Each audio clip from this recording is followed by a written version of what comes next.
Il avait des yeux de loup. Quand il m'a poussé contre le mur, ce n'était plus l'homme que j'avais connu pendant 50 ans. C'était un monstre né de l'avidité.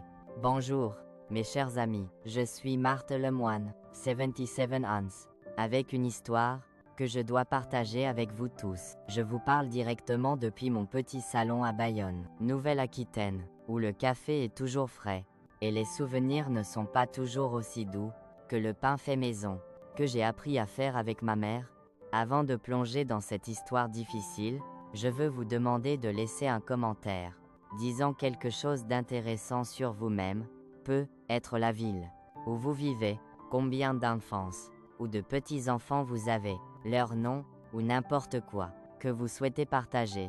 Cela réchauffe mon cœur de savoir que mes mots atteignent tant d'endroits différents.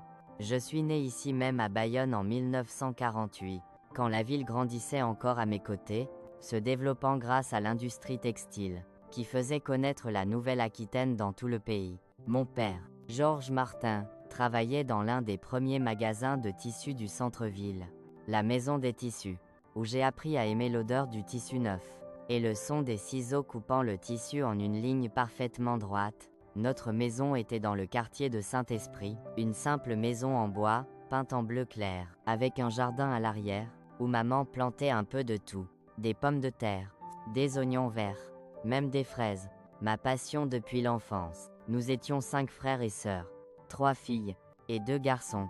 J'étais l'enfant du milieu. On me dit que l'enfant du milieu est oublié. Mais dans notre cas, maman s'assurait que chacun reçoive la même attention, le même amour. L'enfance était simple, mais heureuse. Je fréquentais l'école primaire de Saint-Esprit, marchant chaque jour avec ma boîte à lunch en métal, contenant un sandwich à la mortadelle, ou un morceau de pain de maïs. Je me souviens de mon uniforme amidonné, la jupe bleu marine plissée, que maman lavait, et repassait avec tant de soin. Nous n'avions pas beaucoup. Moistia, que nous avions, était bien entretenu, apprécié. Je n'ai terminé que le collège.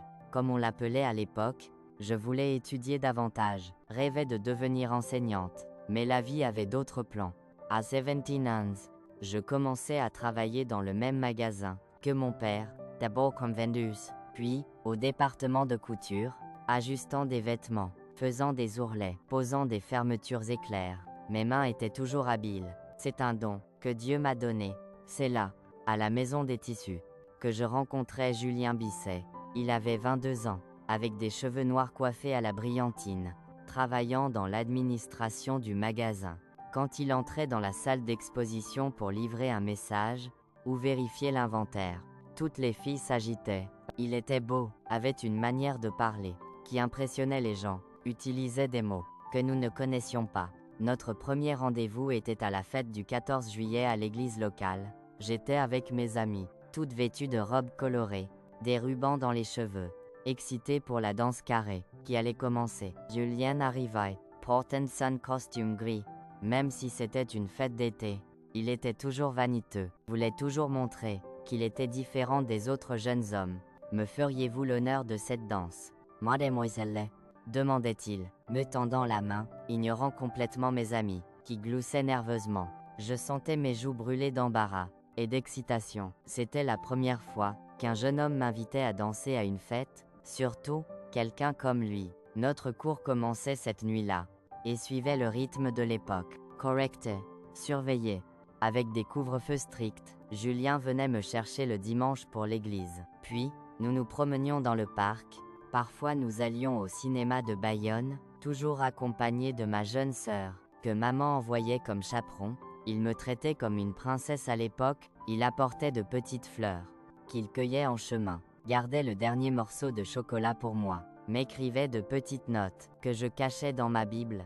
Je ne voyais pas les signes. Bien sûr, quand on est jeune et amoureux, on ne remarque pas les drapeaux rouges que la vie lève sur le chemin. Le premier drapeau venait quand nous discutions de mon travail. Nous étions fiancés depuis 3 mois, planifiant le mariage. Quand il disait, comme si de rien n'était. Après notre mariage, tu arrêteras de travailler. Bien sûr, ce n'était pas une question, c'était une affirmation. J'étais surprise, car j'aimais mon travail, me sentais utile, aimais avoir mon propre argent, même s'il était peu, mais j'aime travailler au magasin. Répondais-je, Confused. Son visage changeait en un instant. Ce n'était pas de la colère, c'était quelque chose de pire, de la déception, comme si j'avais échoué à un test important. Marte, disait-il, utilisant mon nom complet, comme il le faisait, quand il était sérieux. Ma femme n'a pas besoin de travailler. Quel genre d'homme penseront les autres? Qu'ai-je Suisse? Si je laisse ma femme servir dans des boutiques, mon rôle est de subvenir aux besoins du foyer. J'avalais difficilement, sentant une boule dans ma gorge. Ma mère m'avait élevée pour être obéissante, pour ne pas faire d'histoire. Un bon mari est une bénédiction de Dieu, disait-elle toujours, quand tu en trouves un, tiens-le bien. Je suis désolé, murmurai-je, baissant les yeux. Tu as raison. Le sourire revenait immédiatement sur son visage, sa grande main caressant mes cheveux, comme si j'étais une enfant. Oh, un animal de compagnie. Qui avait fait ce qu'il fallait. Ma mate intelligente. Tu verras, tu seras beaucoup plus heureuse à t'occuper de notre maison, de nos enfants. Yeah. Nous nous marions en 1970, dans une cérémonie simple à l'église baptiste de Bayonne. Ma robe était cousue par moi-même, avec de la dentelle, que maman avait gardée depuis ma naissance pour ce jour. La réception avait lieu dans le jardin de mes parents, avec un gâteau fait par ma marraine, et des amuse-bouches, que les voisins aidaient à préparer. Les premières années de mariage étaient adaptables, comme on dit. Julien avait ses particularités, ses horaires rigides, sa manière spécifique de vouloir les choses, les chemises repassées d'une certaine façon, le café ni trop chaud, ni trop froid, la maison impeccable. Quand il ramenait des collègues pour dîner, toujours sans préavis. Quand il était de bonne humeur, il était affectueux, m'apportait de petits cadeaux, me racontait les dernières nouvelles. Quand quelque chose le contrariait au travail, il rentrait silencieux. Avec ce nuage sombre au-dessus de sa tête, j'apprenais à lire les signes, à marcher sur des œufs les mauvais jours, à être invisible. Quand c'était nécessaire, nous vivions dans une petite maison à 2 étages au centre-ville, près du magasin, où il continuait à travailler. Je m'occupais de la maison, rendais visite à ma mère les mardis après-midi, fréquentais l'église, faisais du bénévolat à la maison de retraite, une vie ordinaire, comme tant d'autres femmes de ma génération. Le bébé mettait du temps à venir. 4 ans d'essai, de prières, de promesses à tous les saints. Je voyais des amis avec leur ventre grossissant, puis avec des bébés dans les bras, et je ressentais ce vide, que seuls ceux qui l'ont vécu comprennent. Julien devenait de plus en plus impatient, comme si c'était ma faute. Ma mère a eu 6 enfants sans aucun effort, disait-il parfois, me faisant me sentir encore plus inadéquate. Quand je tombais enfin enceinte en 1974, c'était une joie indescriptible. Julien changeait complètement, redevenant ce jeune homme attentionné, qui m'avait courtisé, faisant des plans, peignant la chambre du bébé, achetant un berceau d'occasion, qu'il ponçait, et peignait lui-même. Olivier naissait à l'aube d'un avril pluvieux en 1975, un accouchement difficile, du genre « qui ». À l'époque, mettait la vie de la mère en danger. J'étais en travail pendant 20 heures. La sage-femme était inquiète, parlait de m'emmener à l'hôpital, mais il venait enfin au monde. Ungar Comfort. Rose, avec un duvet sombre couvrant sa petite tête. Mon fils, disait Julien, quand il le prenait pour la première fois, sa voix étouffée par une émotion, qu'il montrait rarement. Mon garçon. Raison. Olivier changeait nos vies. C'était un bébé calme, qui t'était bien, dormait toute la nuit, souriait facilement. Quand il atteignait 1 an, Julien avait une idée, qui changerait le cours de notre histoire. Je vais ouvrir mon propre magasin, annonçait-il une nuit, alors que nous dînions.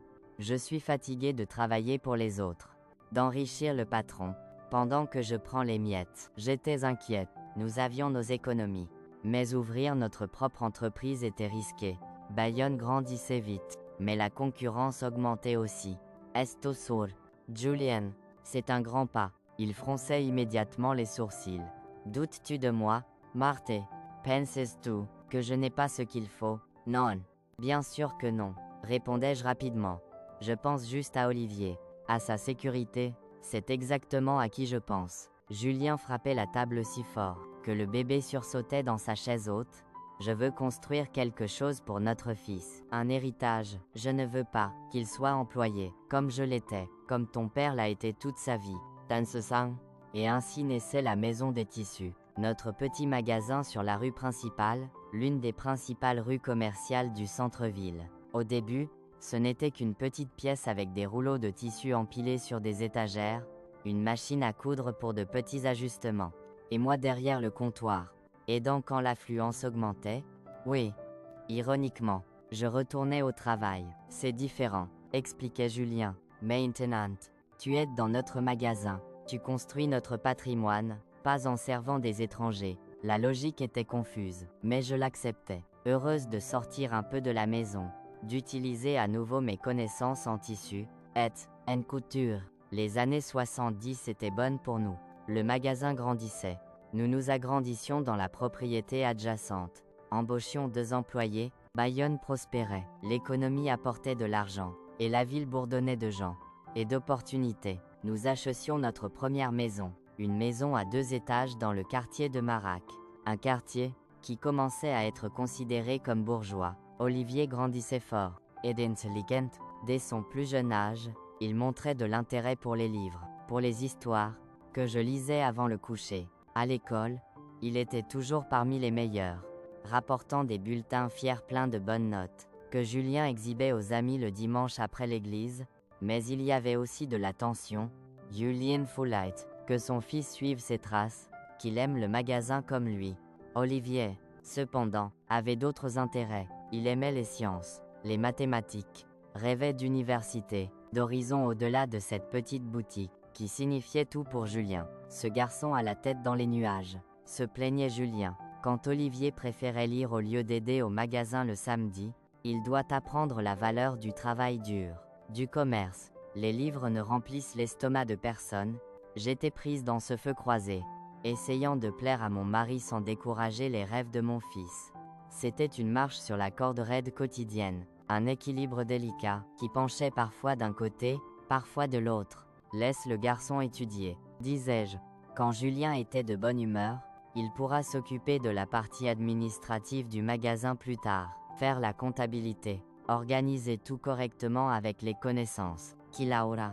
C'était ma petite stratégie pour calmer les eaux, permettre aux 2 mondes de coexister paisiblement. Ça fonctionnait parfois, d'autres fois, non. Les mauvaises nuits, Julien claquait la porte de la chambre, passait des heures à regarder la télévision seul dans le salon, un verre de whisky à la main, ruminant ce qu'il appelait l'ingratitude du garçon. Malgré tout, c'était des années heureuses. À leur manière, nous avions la santé, nous avions le confort, nous étions une famille. Les déjeuners du dimanche chez ma mère, les Noëls avec la famille réunie, les remises de diplôme d'Olivier, qui remplissaient ma poitrine de fierté. La vie suivait son cours prévisible, avec ses petites joies et peines quotidiennes. Je n'imaginais jamais qu'un mardi matin ordinaire en 1999 changerait tout pour toujours. Olivier avait 24 ans. Il avait obtenu son diplôme d'ingénieur à l'université de Bordeaux, était fiancé à Sandrine Lambert, une belle fille d'une bonne famille, qu'il avait rencontrée à l'université.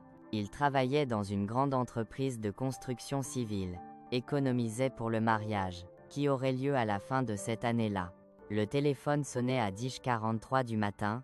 Je me souviens de l'heure exacte, car j'ai regardé l'horloge de la cuisine, en essuyant mes mains sur mon tablier pour répondre. C'était un numéro que je ne reconnaissais pas. Madame Marthe Lemoine, demandait une voix féminine formelle. Épouse de Monsieur Julien Bisset. Oui, c'est moi, répondais-je, sentant cette sensation d'effondrement dans mon estomac, qui vient quand quelque chose ne va pas. C'est l'hôpital général de Bayonne. Pourriez-vous venir immédiatement? Il y a eu un accident impliquant votre fils, Olivier Lemoine. One. Le monde s'arrêtait à cet instant, littéralement.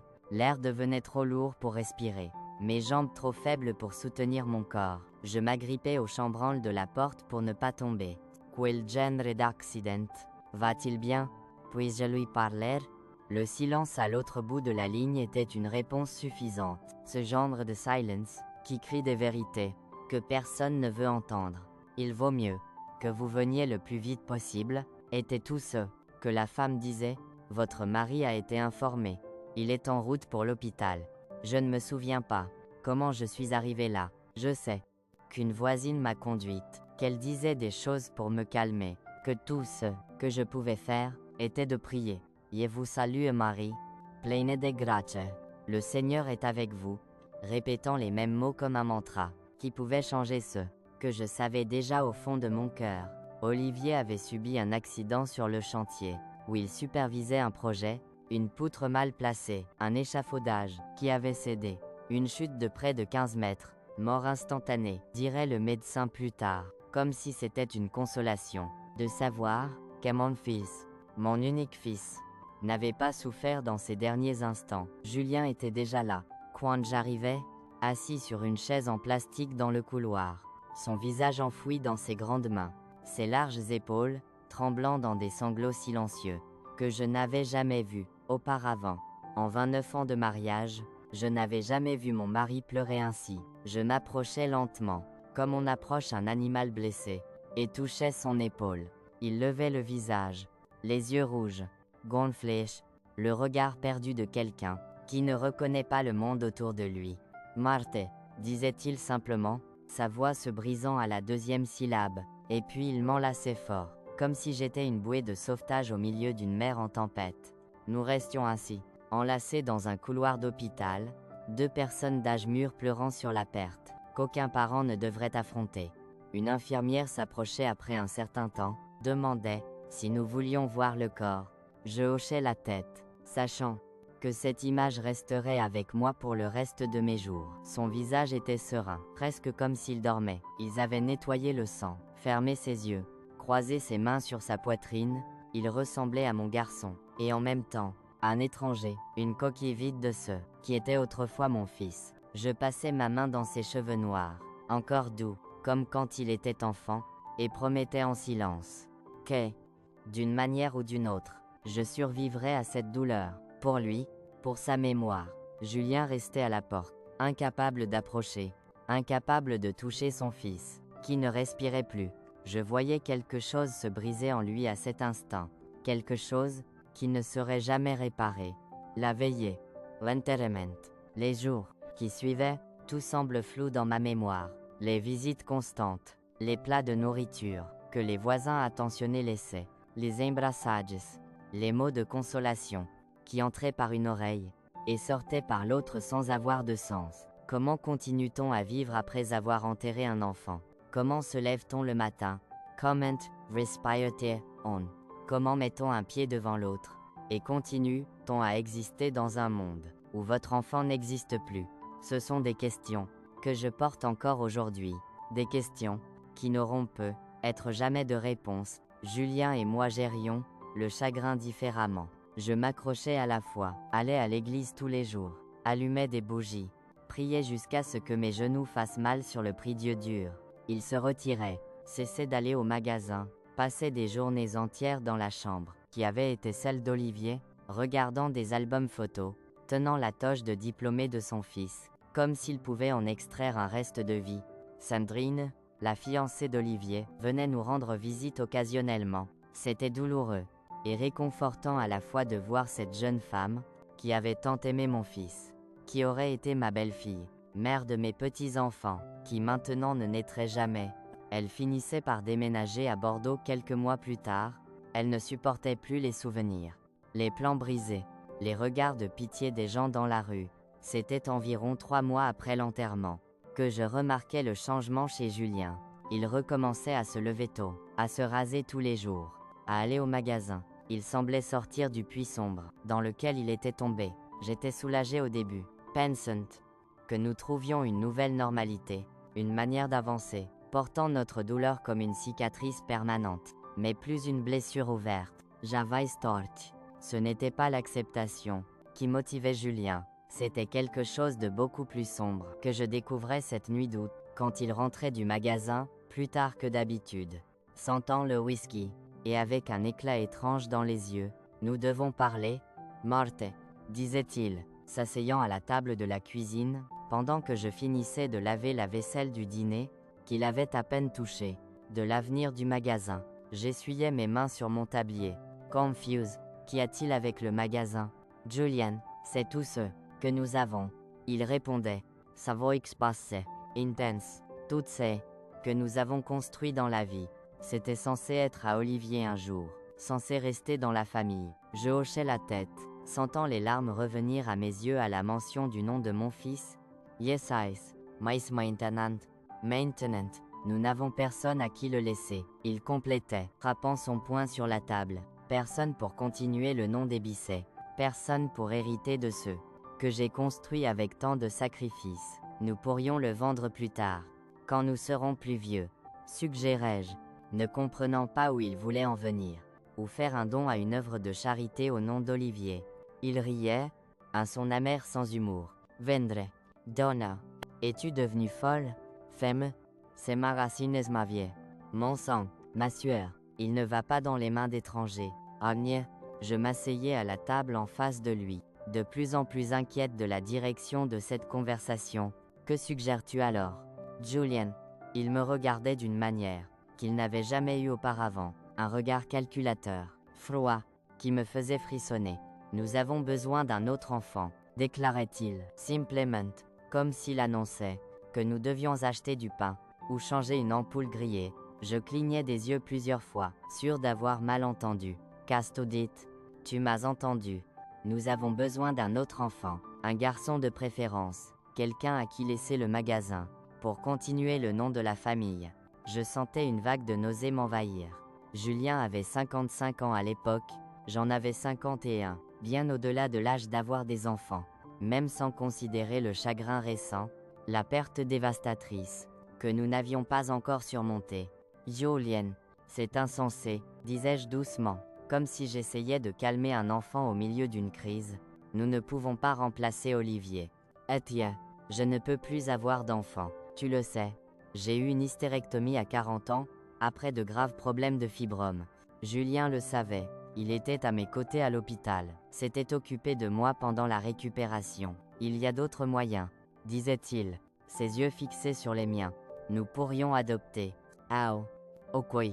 Julien, demandai-je, un frisson me parcourant l'échine. Ou trouver une femme plus jeune, qui pourrait porter un enfant pour nous. Pour moi, c'était comme recevoir une gifle. J'étais sans voix, sans souffle, sans sol sous mes pieds.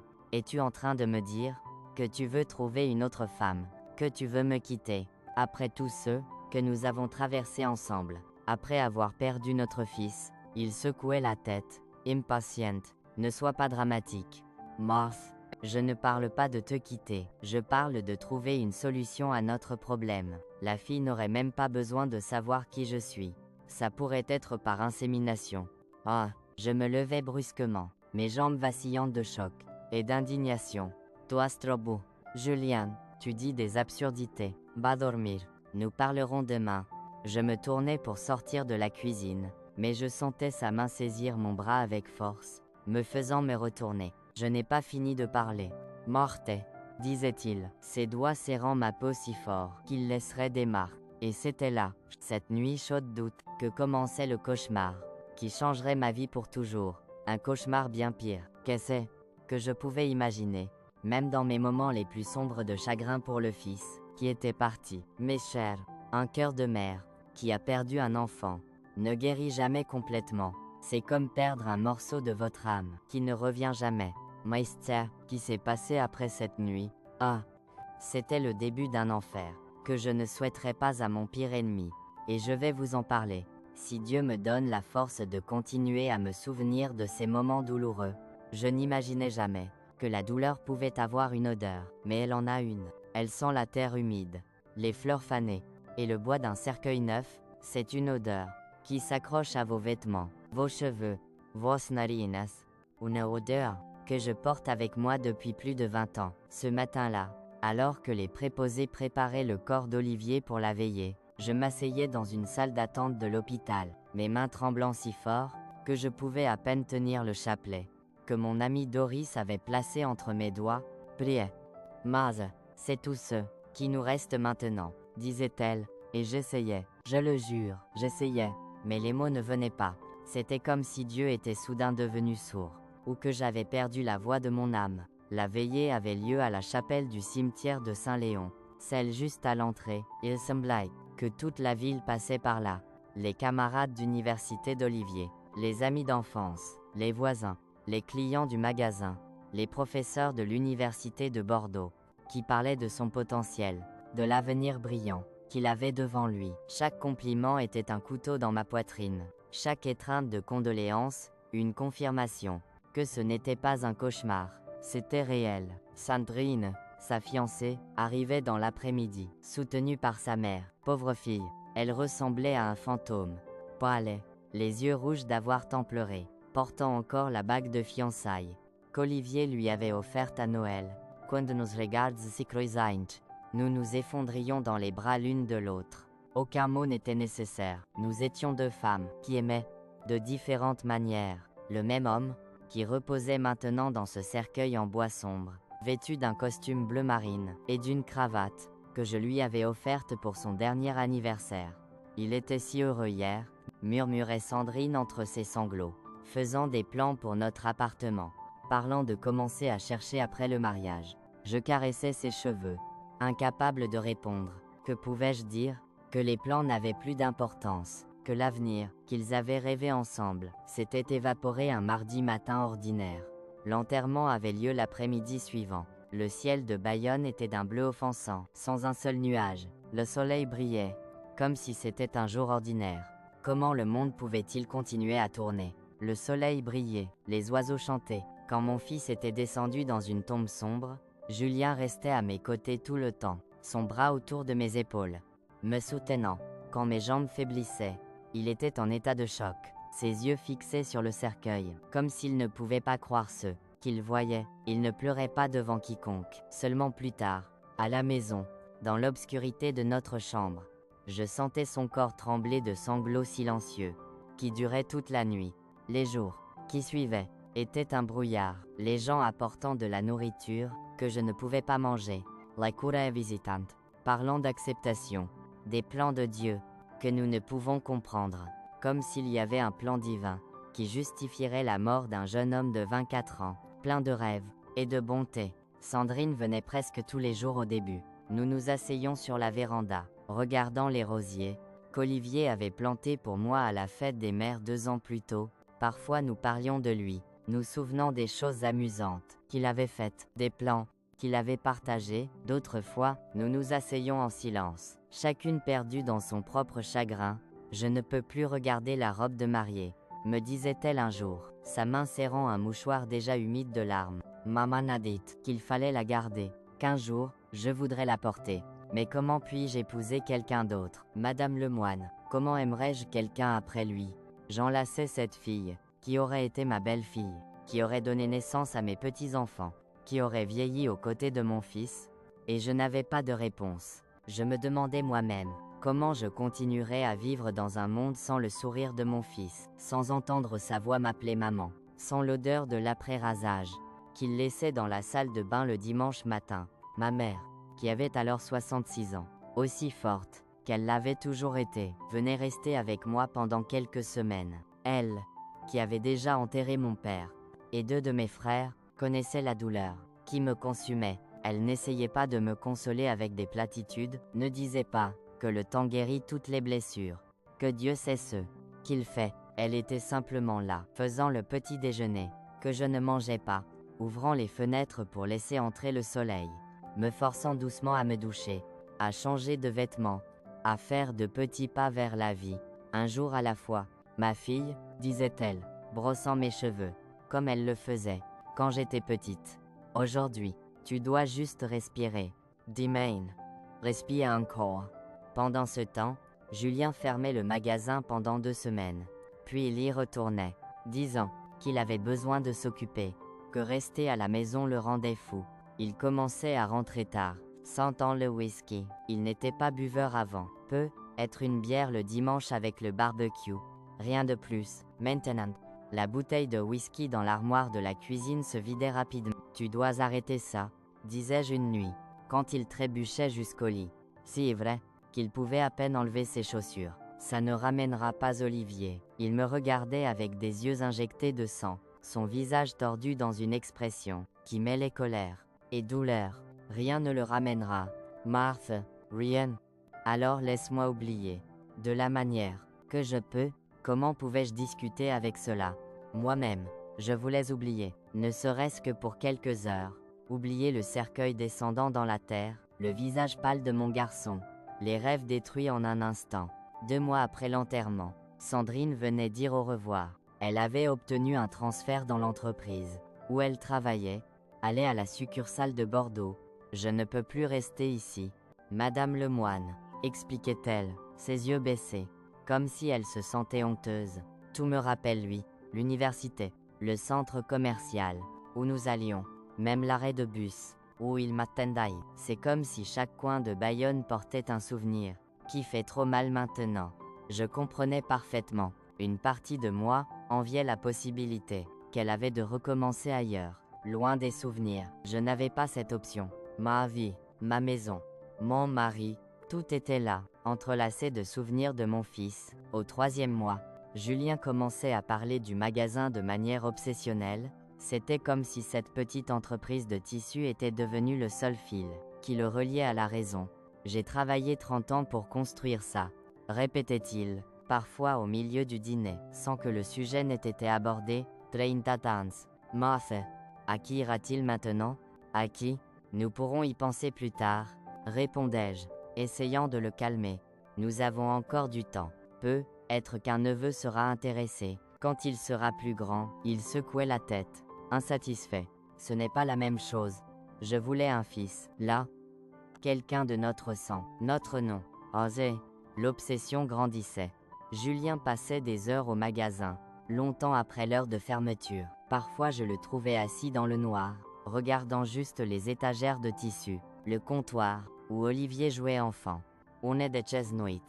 Il rentrait différent. Il y avait un éclat étrange dans ses yeux, une énergie nerveuse, qui me mettait immédiatement en alerte. Il se versait un verre de whisky, le buvait d'un trait, et s'asseyait en face de moi à la table de la cuisine. J'ai eu une idée aujourd'hui, annonçait-il, sa voix un peu brouillée par l'alcool. Une solution à notre problème. Quel problème, Julian? Demandai-je, bien que je connaissais déjà la réponse. Le magasin. Morde. Notre héritage. Nous ne pouvons pas le laisser mourir avec nous. Je soupirais, fatigué de cette conversation circulaire. Nous en avons déjà parlé. Nous n'avons pas d'autres enfants. Malheureusement. Mais peut-être un jour, quand nous serons prêts, nous pourrions penser à vendre à quelqu'un qui en prendra bien soin, qui gardera le nom. Non. Il frappait la table fort, faisant sauter le verre. Je ne vendrai pas. Je ne remettrai pas aux mains d'étrangers ceux que j'ai construits avec tant de sacrifices. Je restais silencieuse, attendant que la tempête passe, comme toujours, quand il buvait trop et devenait agressif. Nous avons besoin d'un autre enfant, disait-il enfin, me regardant avec une intensité qui me faisait déglutir difficilement. Mon premier instinct était de rire. Rire de l'absurdité de cela. J'avais 51 ans. Je n'avais plus mes règles depuis plusieurs années. J'avais subi une hystérectomie après de graves problèmes de fibrome. De plus, l'idée de remplacer Olivier, d'avoir un autre enfant, comme s'il était une pièce de rechange, était révoltante. Julien, tu sais que c'est impossible, répondais-je, avec tout le calme que je pouvais rassembler. Je ne peux plus avoir d'enfant. Et même si je pouvais, ce ne serait pas juste, ce ne serait pas correct. Il s'éleva, titubant un peu, et commençait à faire les 100 pas dans la cuisine. Il y a d'autres moyens. Marze, nous pourrions adopter un enfant, ou trouver une femme jeune, en bonne santé, qui pourrait porter un enfant pour nous. Je sentais mon estomac se retourner. Que dis-tu? Que tu veux trouver une autre femme, que tu veux me quitter, après plus de 30 ans ensemble. Il secouait la tête, impatiente. Ne sois pas stupide, je ne parle pas de te quitter, je parle d'une mère porteuse, quelqu'un qui a le bébé, et nous le donne à élever. C'est de la folie, disais-je, me levant. Une complète folie. Tu es trop beau. Julien, va dormir. Demain tu réaliseras l'absurdité de ce que tu dis. Je me tournais pour sortir de la cuisine, mais sentais sa main saisir mon bras avec force, ses doigts s'enfonçant dans ma chair. Je n'ai pas fini de parler. Grognait-il, me faisant me retourner brutalement pour lui faire face. À cet instant, je voyais quelque chose dans ses yeux, que je n'avais jamais vu auparavant. Ce n'était plus de la douleur, plus du chagrin, c'était une obsession froide, calculatrice, qui me faisait ressentir de la peur pour la première fois dans toutes ces années de mariage. Like moi, Julien, demandai-je, essayant de garder ma voix stable. Tu me fais mal. Il regardait ses propres doigts serrant mon bras, comme s'il ne réalisait pas ce qu'il faisait. Ed m'y relâchait. Je reculais de quelques pas, frottant la marque rouge qui se formait déjà sur ma peau. Je suis désolé, marmonnait-il, passant sa main sur son visage fatigué. Je ne voulais pas. C'est juste que tu ne comprends pas. Marthe, j'ai besoin de ça. J'ai besoin d'un héritier pour le magasin. C'est tout ce qui me reste. Et moi, demandai-je, ma voix tremblant d'indignation. Suis-je rien? 32 ans de mariage ne signifie rien. Il ne répondait pas, me regardait juste avec cette expression vide, distante, comme si nous parlions des langues différentes, comme s'il ne pouvait plus m'atteindre à travers l'abîme que la mort d'Olivier avait ouvert entre nous. Cette nuit-là, je dormais dans la chambre d'amis pour la première fois en décennies de mariage, ou plutôt, j'essayais de dormir. Je restais éveillé, regardant le plafond, ces mots résonnant dans ma tête, d'une manière ou d'une autre. Tu changeras Davis. Que voulait-il dire par là? Que planifiait-il? J'appelais ma jeune sœur, Lucy, la seule encore en vie. Vivant à Pau, je lui racontais tout. La mort d'Olivier, l'obsession croissante de Julien, les menaces voilées. Vienzite. Morte, suggérait-elle, l'inquiétude évidente dans sa voix. Reste avec moi un moment, jusqu'à ce que les choses se calment. Il semble hors de lui. Je considérais l'offre. Ce serait un soulagement de quitter cette maison, qui semblait maintenant une prison, loin de cet homme, que je ne reconnaissais plus, mais quelque chose me retenait. Peut être un sens du devoir mal placé, de loyauté envers un mariage de tant de décennies, ou peut être simplement l'épuisement profond que le chagrin avait installé dans mes os, rendant l'idée de tout mouvement, tout changement, trop épuisante à contempler. Ça ira, répondais-je, ne croyant pas mes propres mots. Il souffre juste, ça passera. Ma sœur n'insistait pas, mais me faisait promettre que j'appellerais tous les jours, que je maintiendrais un contact constant. Quoi que ce soit d'étrange, tu m'appelles, peu importe l'heure. Ah, quand Julien rentrait cette nuit-là, il était plus calme, presque normal. Il demandait des nouvelles de ma journée, commentait le temps, comme si l'explosion de la veille n'avait jamais eu lieu. Il ne mentionnait pas les enfants, l'adoption, les cliniques. Je ressentais un soulagement prudent, espérant que juste peut être, il avait abandonné cette idée absurde. Les jours passaient, se transformant en semaines. La vie semblait reprendre un rythme presque normal. Julien allait au magasin, je m'occupais de la maison, rendais visite à mon ami Doris les mercredis, allais à l'église le dimanche. Nous parlions peu d'Olivier, son nom était une blessure, qui saignait encore trop pour être touchée constamment.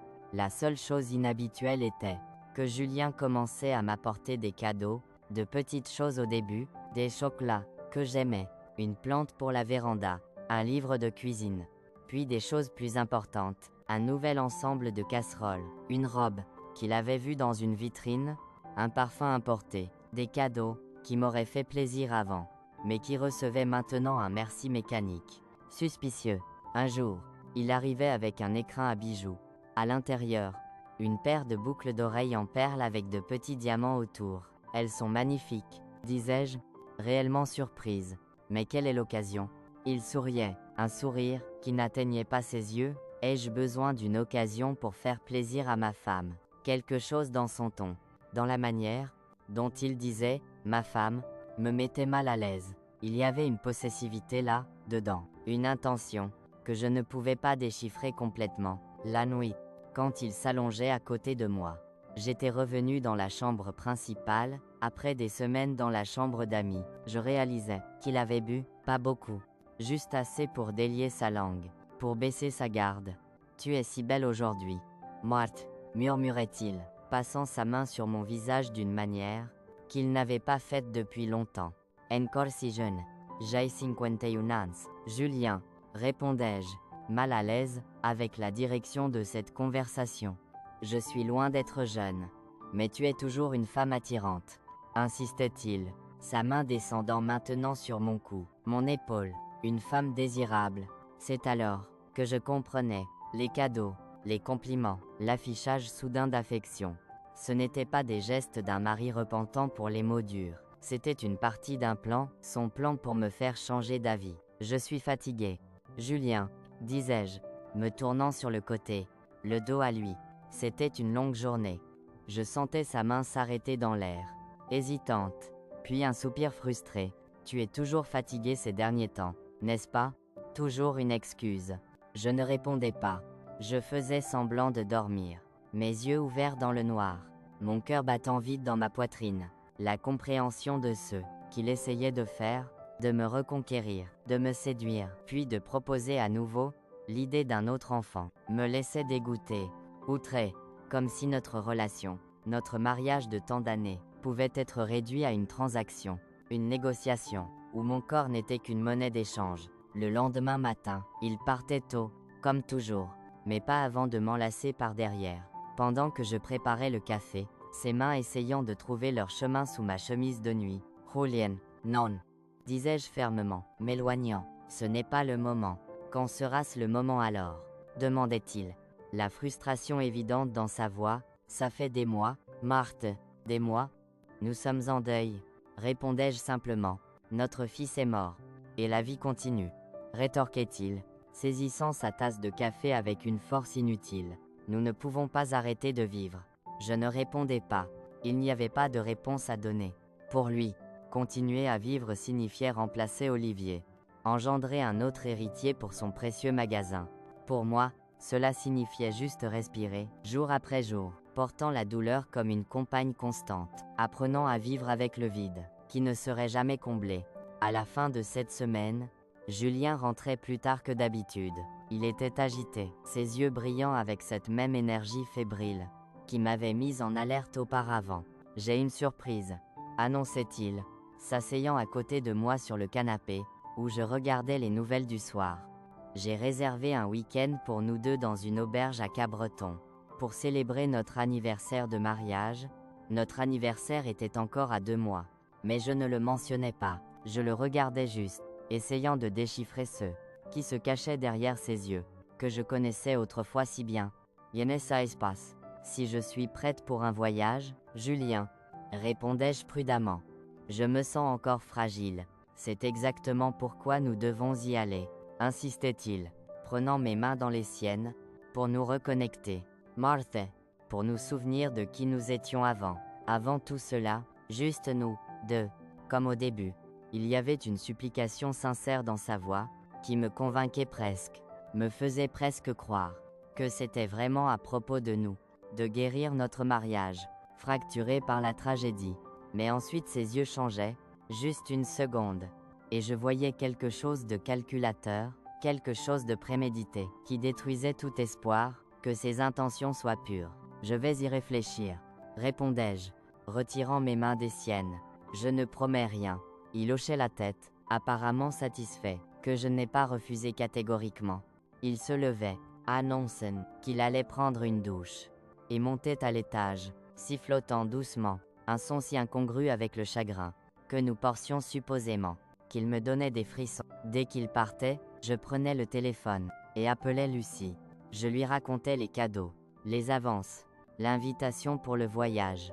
N'y va pas, disait-elle immédiatement, sa voix lourde d'inquiétude. Je n'aime pas du tout ça. Marthe, il prépare quelque chose. Je pense aussi. Acquiesçai-je, parlant doucement pour que Julien ne m'entende pas depuis l'étage. Y pense, qu'il est toujours obsédé par l'idée d'un autre enfant. Mais c'est fou. Tu as 51 ans. Tu ne peux plus tomber enceinte. Il le sait. J'y pense. J'ai pensé qu'il essaye de me convaincre d'accepter l'idée d'une mère porteuse, ou d'une adoption, ou quoi que ce soit. Ma sœur restait silencieuse un moment. Quand elle parlait à nouveau, sa voix était sérieuse, mesurée. Marthe, écoute, tu dois sortir de là. Viens à Pau, reste avec moi. Cet homme n'a pas toute sa tête. Une fois de plus, je considérais l'offre. Une fois de plus, quelque chose m'empêchait d'accepter. Un mélange de peur de l'inconnu, de culpabilité d'abandonner un mariage de tant d'années, et peut être plus effrayant, une curiosité morbide de savoir jusqu'où Julien irait avec cette obsession. Ça ira, répétais-je, les mêmes mots vides qu'auparavant. J'ai juste besoin d'être ferme, lui faire comprendre que je ne céderai pas. Si tu changes d'avis, à tout moment, appelle-moi, je viendrai te chercher personnellement. Je la remerciais, et raccrochais, le cœur lourd de sombres pressentiments, que je ne pouvais pas nommer complètement. Quelque chose allait arriver. Quelque chose qui changerait le cours de ma vie pour toujours. Je pouvais le sentir dans l'air, dans la manière dont la maison semblait murmurer des avertissements que je ne pouvais pas comprendre pleinement.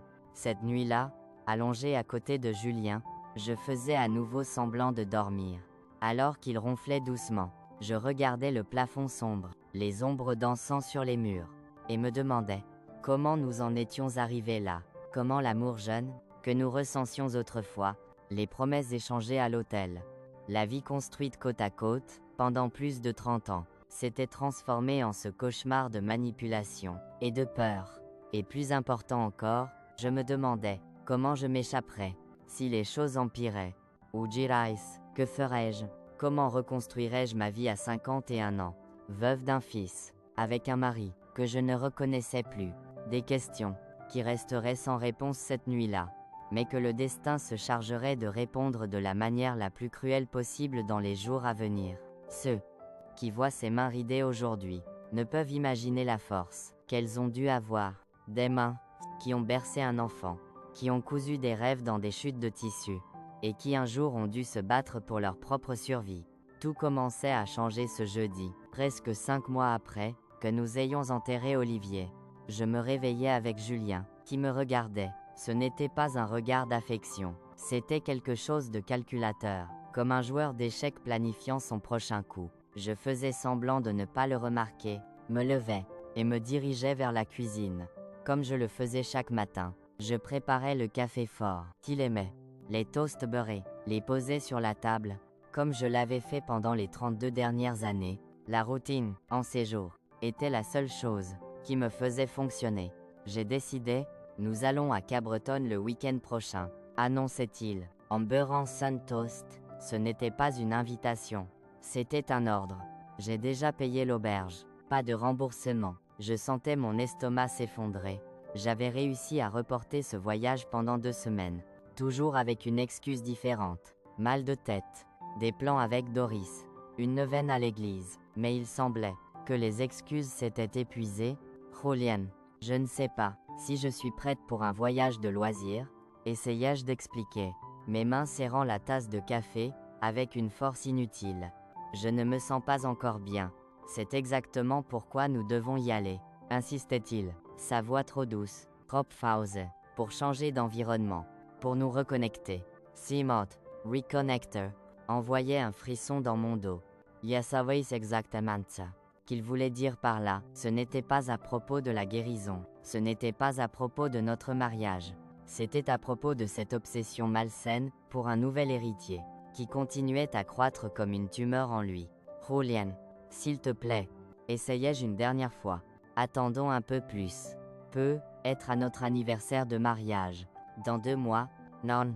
Il frappait la table si fort que la tasse de café sautait, renversant le liquide sombre sur la nappe blanche. Haces d'attente. Marthe, nous sommes dans ce limbo depuis des mois.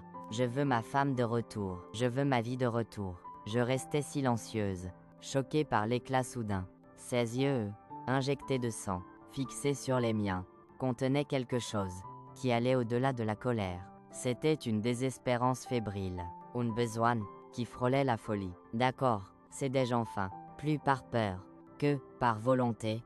Nous irons ce week-end. Le sourire qui se répandait sur son visage était troublant. Ce n'était pas une joie authentique, c'était la satisfaction d'avoir gagné, d'avoir réussi à plier ma résistance. Ce sera bon pour nous. Tu verras, disait-il, se levant et donnant un baiser sur le sommet de ma tête, comme si j'étais une enfant qui s'était enfin bien comportée. Dès qu'il partait pour le magasin, j'appelais Lucie. Mes mains tremblaient si fort que je pouvais à peine tenir le téléphone. Il insiste pour ce voyage. L'autre, expliquai-je, ma voix manquant presque. Il a déjà payé. Dites qu'il n'y a pas moyen d'annuler. Quedóis ayer. Je n'aime pas ça du tout. Morteson. Son inquiétude était palpable, même à travers la ligne téléphonique. Quelque chose ne va pas ici.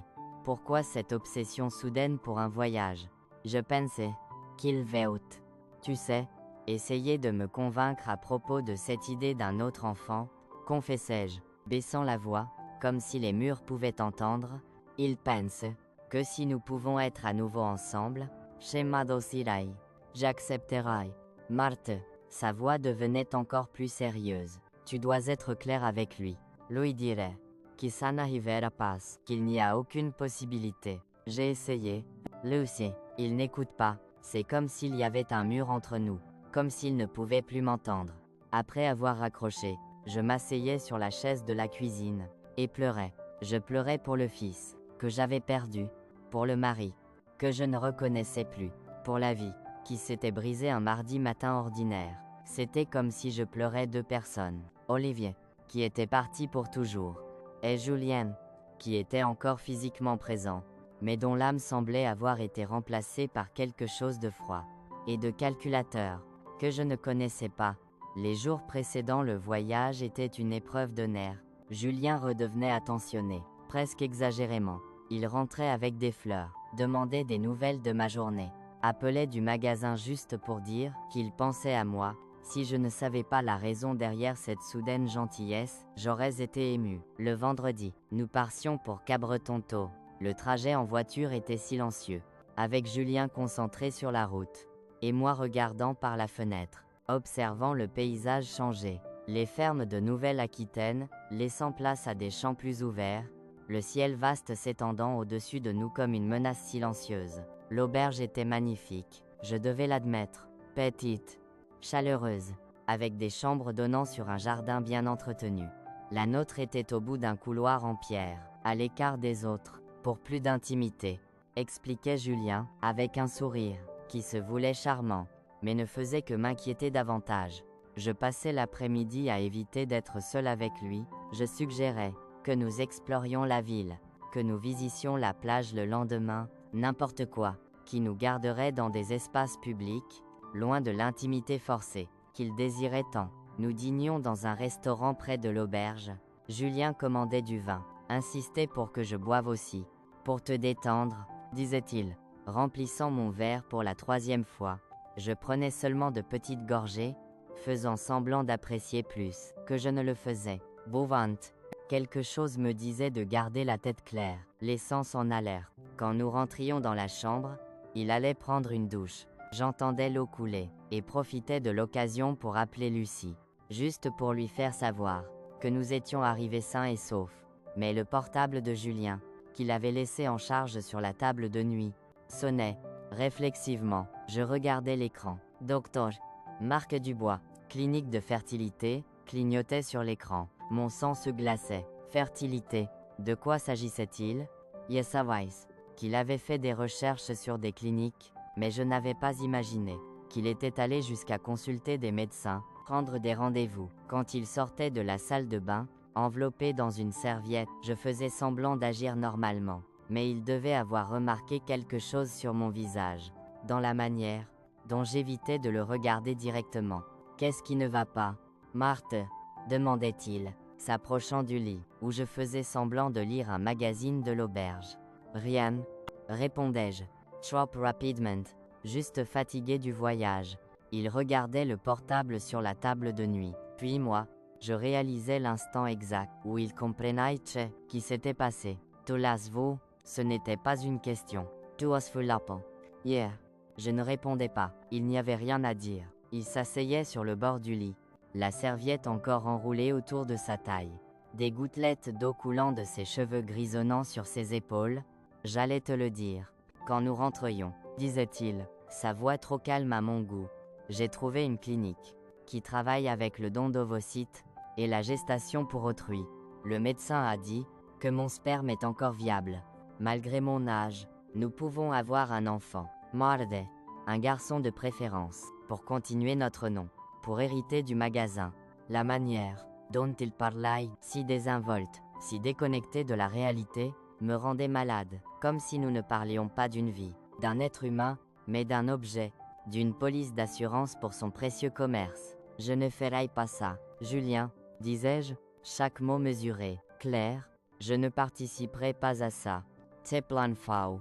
Je ne t'aiderai pas à commander un enfant, comme si c'était une marchandise.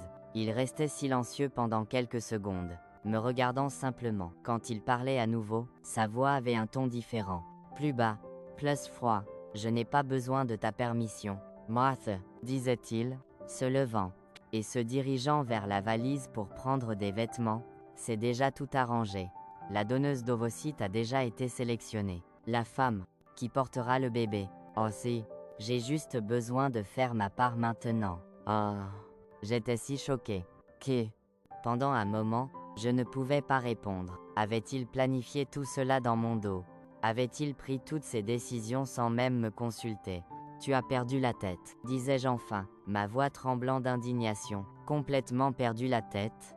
Tu ne peux pas faire ça.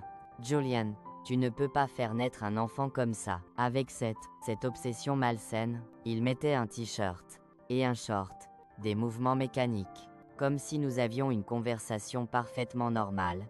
C'est juste un arrangement commercial. Marthe, expliquait-il, comme s'il parlait à un enfant particulièrement lent.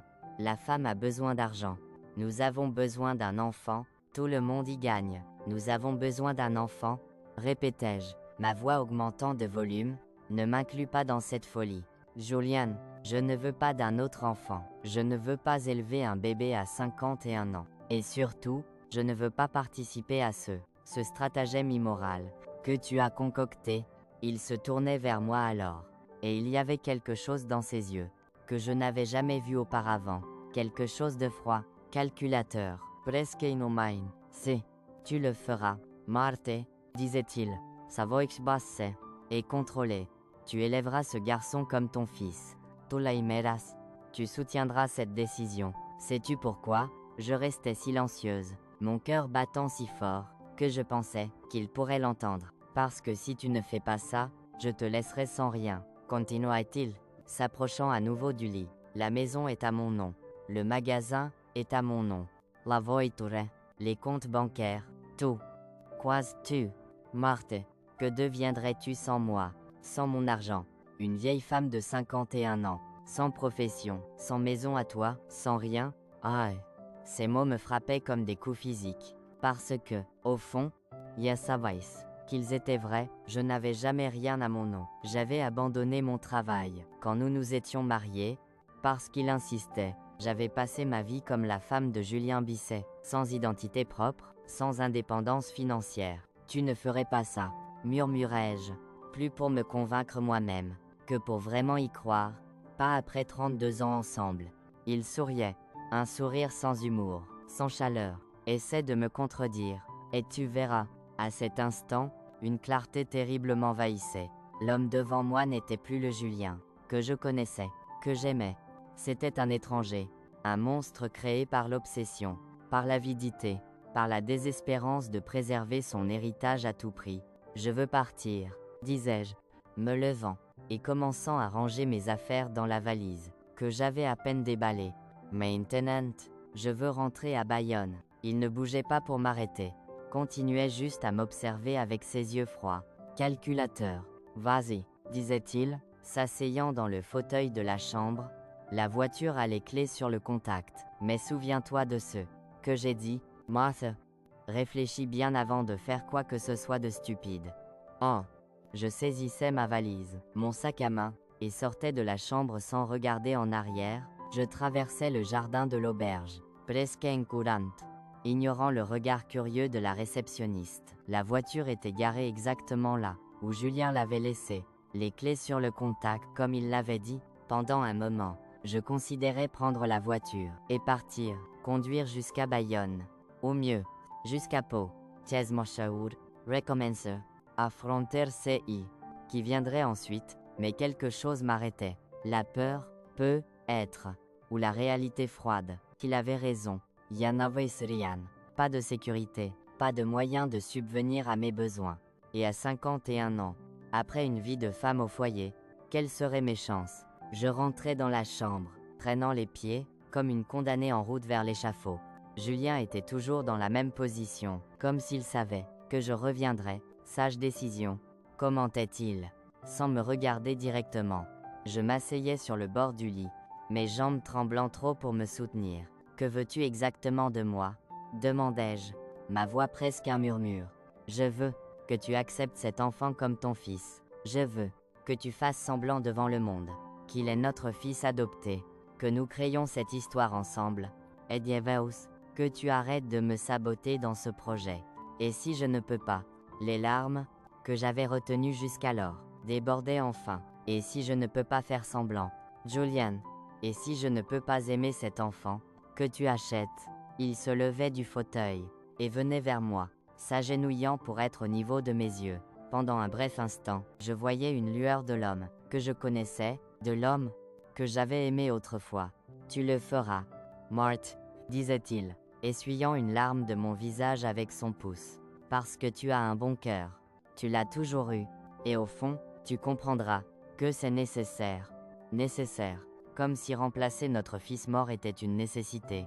Comme l'eau ou la nourriture. Comme si engendrer un héritier pour ce magasin était plus important que le respect, que la dignité, que l'amour que nous partagions autrefois. Je m'allongeais cette nuit-là, recroquevillé dans le coin du lit, aussi loin de lui qu'est possible, me sentant plus seul que jamais. Même avec un autre corps à quelques centimètres du mien, je pleurais en silence, les larmes mouillant l'oreiller. Tout mon corps douloureux d'une douleur qui allait bien au-delà du physique. Le reste de ce week-end était un brouillard de moments tendus, de conversations superficielles et d'une distance qui semblait augmenter à chaque heure. Nous visitions la plage de Cabreton, comme des touristes ordinaires, prenions des photos, dînions dans des restaurants chers. L'apparence de la normalité, d'un couple d'âge mûr profitant d'un week-end romantique, était si fausse qu'elle était grotesque. Sur le trajet du retour à Bayonne, Julien parlait des prochaines étapes, des lavates, où il devrait aller à la clinique, de la manière dont la procédure fonctionnerait, du temps qu'il faudrait jusqu'à la naissance du bébé. Il parlait comme un homme d'affaires discutant d'un projet. Chiffres, délais, investissements, pas un mot sur l'amour, sur la famille, sur le véritable sens d'avoir un enfant. Je hochais la tête mécaniquement, regardant par la fenêtre, regardant ma vie, mon autonomie, ma dignité disparaître dans la poussière de la route. Quand nous arrivions à la maison, une décision silencieuse s'était déjà formée en moi. Je ne savais pas exactement ce que je ferais, mais si à savais que je ne pouvais pas continuer ainsi. Je ne pouvais pas vivre dans cette farce, dans cette prison émotionnelle, qu'était devenu mon mariage. Le lendemain, Julien retournait à sa routine, comme si rien ne s'était passé. Il allait au magasin tôt, rentrait tard, comme toujours. Dès qu'il partait, j'appelais Lucie. « J'ai besoin de ton aide », disais-je. Dès qu'elle répondait, sans préambule, sans salutations. « Les choses sont pires que nous le pensions ». Je lui racontais tout. La clinique de fertilité, le plan de Julien, les menaces voilées de me laisser sans rien. Mon Dieu, Marthe, sa voix tremblait d'indignation. C'est du chantage, c'est de l'abus. Tu dois sortir de là, tout de suite. Et à là où? Là aussi. Avec quel argent? Il avait raison sur une chose. Je n'ai rien à mon nom. Rien. Viens-y. Reste avec moi, jusqu'à ce que nous réglions ça. Nous pouvons trouver un avocat, voir quels sont tes droits. L'idée d'affronter Julien au tribunal, d'exposer notre vie privée, notre chagrin déformé, m'atterrifate. Mais quelle était l'alternative? Je vais y réfléchir, répondais-je, sans m'engager. J'ai besoin d'organiser certaines choses d'abord, voir ce que je peux faire. Mariana, après avoir raccroché, je m'asseyais à la table de la cuisine, regardant les murs jaunes que j'avais choisis il y a tant d'années, les armoires que Julien avait installées de ses propres mains, les petits détails qui faisaient de cette maison notre foyer, et je réfléchissais à comment tout avait changé, comment cet endroit, qui avait été mon refuge, s'était transformé en prison. Les jours suivants étaient un étrange limbo. Julien était satisfait, pensant qu'il avait gagné, que j'avais accepté son plan insensé. Je faisais semblant d'être d'accord, tout en cherchant secrètement un moyen de m'échapper, un moyen de reprendre le contrôle de ma propre vie. Je commençais à faire des recherches, quand il n'était pas à la maison, sur mes droits en tant qu'épouse, sur la séparation, sur la pension alimentaire. Les informations que je trouvais n'étaient pas encourageantes. Oui, théoriquement, j'aurais droit à la moitié des biens acquis pendant le mariage, mais en pratique, avec tout à son nom, avec la possibilité qu'il cache des actifs, qu'il prétende que le magasin existait avant le mariage, les chances semblaient minces. Une semaine après le voyage à Cabreton, Julien rentrait plus agité que d'habitude, ses yeux brillants avec cette même énergie fébrile, qui m'avait déjà mise en alerte. C'est réglé, annonçait-il, jetant sa veste sur le canapé. Mardi prochain. La clinique est prête, la donneuse d'ovocytes a déjà commencé le traitement. Je sentais un nœud dans mon estomac. La réalité de la situation me frappant avec une force renouvelée, ce n'était pas seulement une idée folle, une obsession passagère. Ça se passait vraiment, il allait vraiment aller jusqu'au bout de ce plan, avec ou sans mon approbation. Julien, essayai-je une dernière fois, rassemblant tout le courage qui me restait. S'il te plaît, réfléchis bien, ce n'est pas juste, ce n'est pas ainsi qu'on fait naître un enfant. Il me regardait avec impatience, comme si j'étais une enfant têtue perturbant ses plans importants. Nous en avons déjà discuté. Mardi, la décision est prise. Tu peux participer et continuer à être ma femme, Utoposer, et affronter les conséquences. La menace était là, claire comme du cristal, même si elle n'était pas explicitement formulée. Je déglutissais difficilement, hochant la tête mécaniquement, tandis qu'en moi, quelque chose se brisait. La dernière lueur d'espoir que l'homme, que j'aimais, existait encore quelque part dans cet étranger, qu'était devenu mon mari. Dans les jours précédant le rendez-vous, Julien était étrangement heureux. Il fredonnait dans la maison, apportait de petits cadeaux, parlait de projets pour l'avenir, un avenir qui incluait cet enfant encore à concevoir, cet héritier tant désiré pour son précieux magasin. Moi, en revanche, je sombrais de plus en plus dans un puits de désespoir silencieux. Je ne pouvais pas manger, je ne pouvais pas dormir. Je passais des heures à regarder des photos d'Olivier, demandant silencieusement pardon de ne pas avoir pu protéger sa mémoire, d'être sur le point de participer à cette farce grotesque que son père avait orchestrée. La veille du rendez-vous, Julien rentrait du magasin plus tard que d'habitude. Je remarquai immédiatement que quelque chose était différent. Une forte odeur d'alcool émanait de lui. Ses yeux étaient rouges, sa démarche légèrement chancelante. « Tu célèbres à l'avance ?» demandai-je, incapable de cacher l'amertume dans ma voix. Il souriait, un sourire tordu. « Ivre, pourquoi il passe? C'est un grand jour, Mard. Le jour où nous recommençons, le jour où nous assurons que le nom des Bisset continuera. » Je me dirigeais vers la cuisine, essayant d'échapper à cette conversation, à cette proximité étouffante, mais il me suivait, s'asseyant lourdement sur une chaise, pendant que je faisais semblant de m'occuper à laver des assiettes, qui étaient déjà propres. « Sais tout c'est que j'ai pensé aujourd'hui. » Commençait-il, sa voix brouillée par l'alcool. J'ai pensé que peut-être c'était mieux ainsi, mieux qu'Olivier soit parti. Je me tournai brusquement, les mains mouillées, le cœur battant si fort, qu'il semblait vouloir sortir par ma bouche. Qu'as-tu tout dit? Il haussait les épaules, se versant un autre verre de whisky, qu'il avait apporté du salon. Il n'était jamais intéressé par le magasin. Tu le sais, toujours la tête dans les livres, dans les études, dans cette ingénierie. Il aurait tout vendu à la première occasion après ma mort. Je ne pouvais pas croire ce que j'entendais. C'était comme si un étranger était assis dans ma cuisine, utilisant le visage de mon mari, disant des choses que Julien n'aurait jamais dites. « Comment peux-tu parler ainsi ?» murmurai-je, les larmes brouillant ma vision. « Comment peux-tu parler ainsi de ton propre fils? Je suis réaliste. » Mof. Il prenait une gorgée de whisky, faisant une grimace, alors que le liquide brûlait en descendant.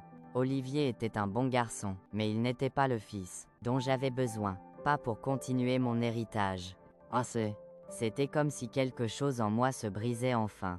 La dernière corde qui me reliait à cet homme, à ce mariage, quelque chose au-delà de l'indignation, au-delà de la colère. Une révélation cristalline, que la personne devant moi n'était pas seulement un homme perturbé par le chagrin, mais quelqu'un de fondamentalement cruel. Fondamentalement wise. Tu es un monstre, disais-je, les mots sortant comme des pierres de ma gorge. Un monstre égoïste, qui ne se soucie que de lui-même, de son précieux héritage. Pas une seconde tu n'as vraiment pleuré la mort d'Olivier, n'est-ce pas? Tout ce à quoi tu pensais, c'était ton magasin, ton nom, ta vanité. Il se levait si vite, que la chaise tombait en arrière avec un fracas. Ses yeux, injectés de sang par l'alcool, fixés sur les miens avec une fureur que je n'avais jamais vue auparavant. Fais attention à ce qu'Atodis, Marde, sifflait-il, s'approchant de moi avec des pas chancelants. Très attention, Mais quelque chose avait changé en moi. La peur, qui m'avait paralysé pendant des mois, s'était transformée en une colère froide, cristalline, qui me donnait une clarté que je n'avais pas ressentie depuis longtemps. Quoi, le défiai-je, faisant un pas vers lui au lieu de reculer. Tu vas me frapper, tu vas me jeter hors de la maison. Fais-le. N'importe quoi serait mieux que de continuer à vivre avec quelqu'un comme toi. Oh, c'était comme actionner un interrupteur. Son visage se transformait en un masque de fureur, ses yeux presque exorbités, les veines de son cou pulsant, visiblement. Femengrad, rugissait-il, avançant vers moi avec le bras levé. Après tout ce que j'ai fait pour toi. La gifle atteignait le côté de mon visage, avec une telle force, que je voyais des étoiles pendant un moment. Je trébuchais en arrière, ma main couvrant instinctivement la zone frappée, le goût métallique du sang remplissant ma bouche, où j'avais mordu l'intérieur de ma joue. Julien restait immobile, regardant sa propre main, comme s'il ne reconnaissait pas ce qu'il venait de faire, en 32 ans de mariage, avec tous ses défauts. Il n'avait jamais levé la main sur moi. Marthe, commençait-il, sa voix, soudaine, sobre, empreinte de regret. Je ne voulais pas, c'était l'alcool. Je ne me touche pas, criai-je, quand il essayait de s'approcher, tendant la main vers mon visage blessé. Ne me touche plus jamais. Je reculais jusqu'à ce que je heurte les tiroirs près de l'évier, mon cœur battant à tout rompre, mon visage brûlant, tout mon corps tremblant de colère et de peur. Julien continuait d'avancer, les bras tendus dans un geste qui se voulait conciliant, mais qui me semblait seulement plus menaçant. C'était un accident, insistait-il, sa voix plaidant maintenant. Tu m'as provoqué, Marthe, tu as dit des choses horribles. J'ai perdu la tête une seconde. Reste loin de moi, répétai-je, mes yeux scrutant la cuisine pour quelque chose, n'importe quoi, que je pourrais utiliser pour me défendre. S'il avançait davantage, ma main trouvait le tiroir des ustensiles derrière moi. Je l'ouvrais à l'aveugle, mes doigts se refermant sur le premier objet qu'il touchait, un couteau de cuisine, celui que j'utilisais pour couper la viande. Grand, trenchant, Marthe. Il y avait un ton d'avertissement dans sa voix maintenant, ses yeux fixés sur le couteau que je tenais. Ne sois pas ridicule.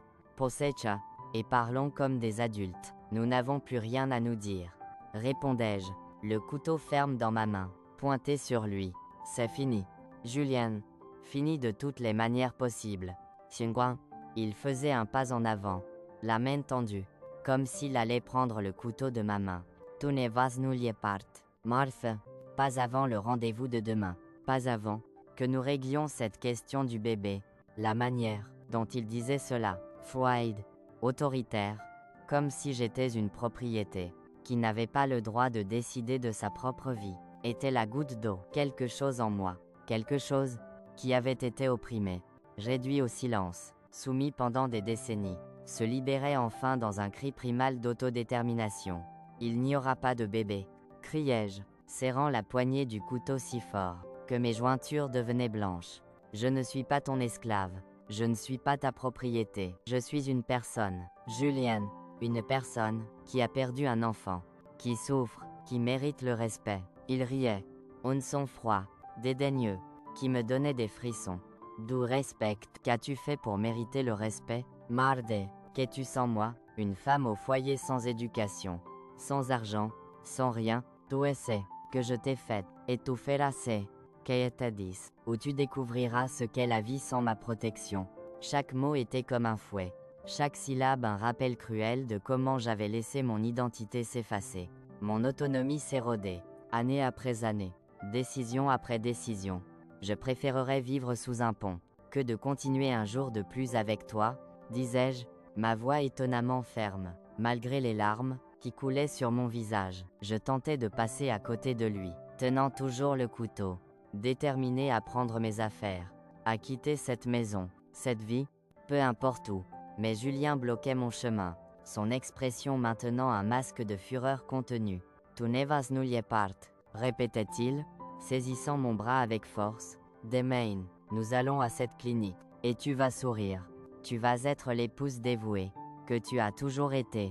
Et ensuite nous rentrerons à la maison, et oublierons cette conversation ridicule. J'essayais de me dégager, tirant mon bras de toutes mes forces. Laisse-moi. C'est fini. Julien, fini. Tout se passait très vite après cela. Il tirait mon bras plus fort, me faisant perdre l'équilibre. Je tombais contre lui, le couteau toujours dans ma main, pointé, en avant, dans un réflexe instinctif d'autodéfense. Je sentais quelque chose céder, une résistance momentanée, suivie d'une facilité effrayante, comme couper du beurre, et puis une chaleur humide sur ma main, coulant le long de mes doigts. Goûtant sur le carrelage blanc de la cuisine, Julien me regardait avec de grands yeux de surprise. Il baissait les yeux sur son propre abdomen, où le couteau s'était enfoncé jusqu'à la garde, et puis de nouveau vers moi, une question silencieuse sur ses lèvres, qui commençait à pâlir. Marthe, murmurait-il, sa voix soudain faible, confuse, comme celle d'un enfant se réveillant d'un cauchemar. Et puis il tombait, d'abord à genoux, puis sur le côté, sa main tenant toujours la poignée du couteau, comme s'il pouvait empêcher ceux qui s'étaient déjà produits, comme s'il pouvait inverser le moment où nos vies avaient changé pour toujours.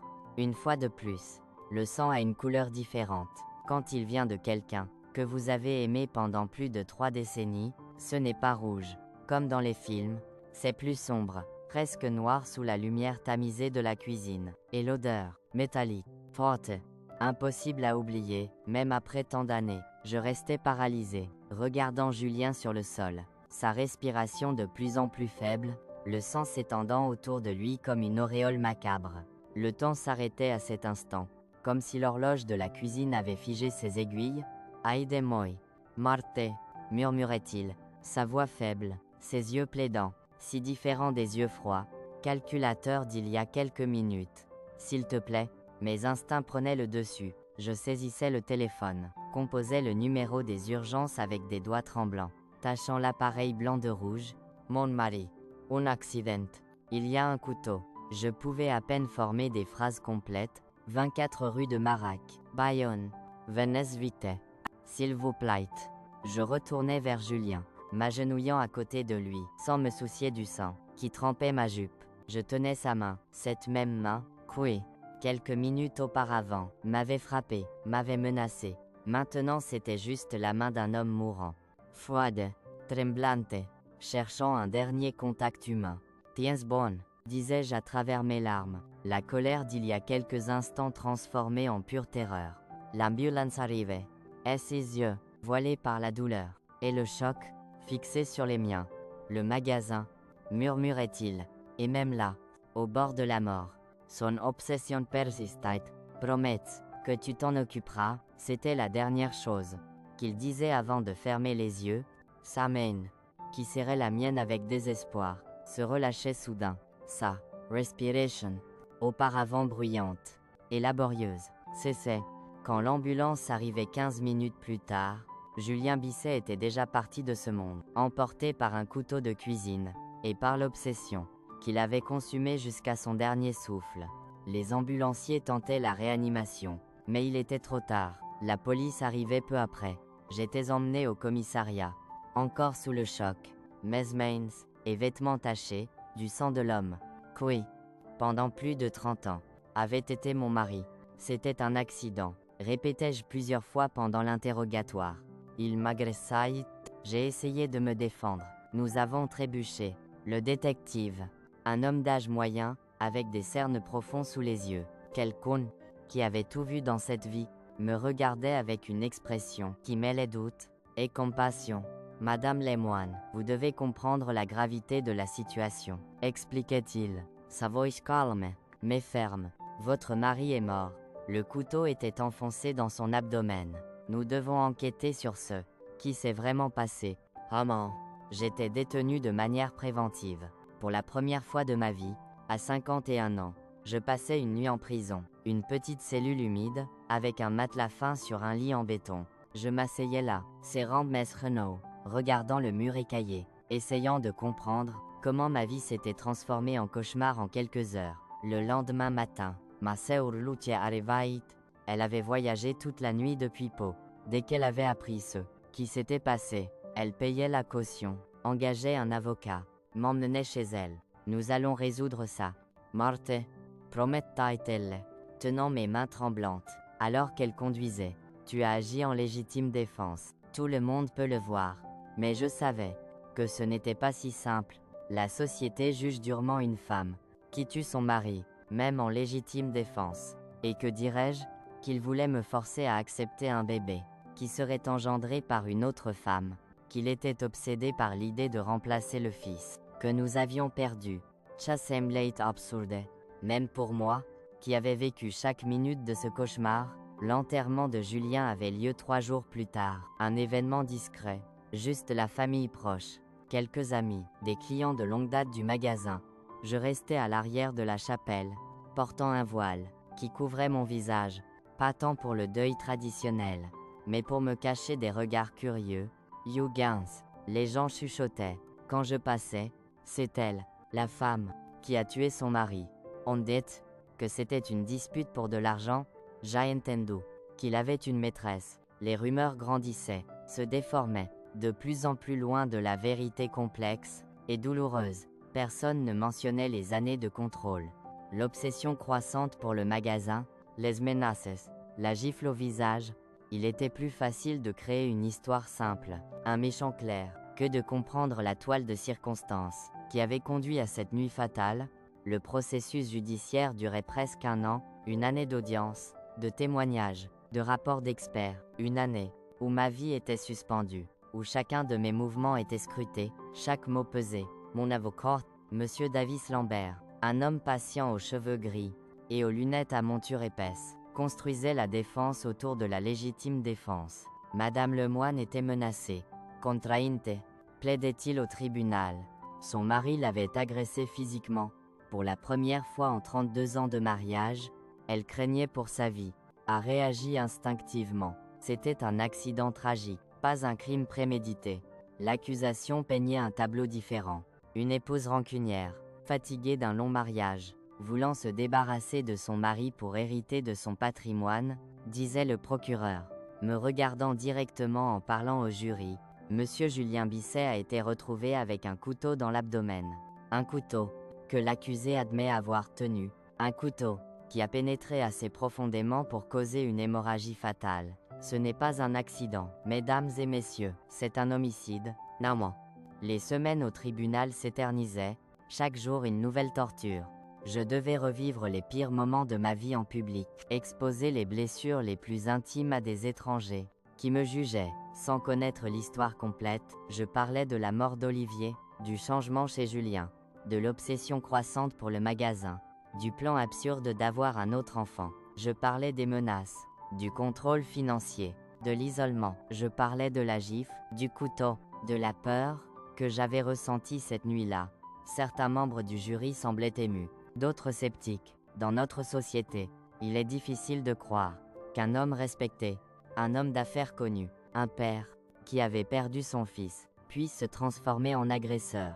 Il est plus facile de douter de la femme, de questionner ses motivations, son caractère.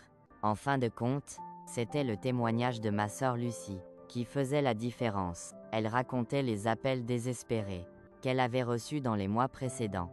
Comment je lui avais parlé des menaces, du comportement erratique, de l'obsession malsaine. Comment elle m'avait offert un refuge, me suppliant de quitter cette maison avant que quelque chose de pire n'arrive. Ma sœur avait peur, disait Lucie, regardant directement les jurés. Pas d'être sans argent, pas de perdre son statut.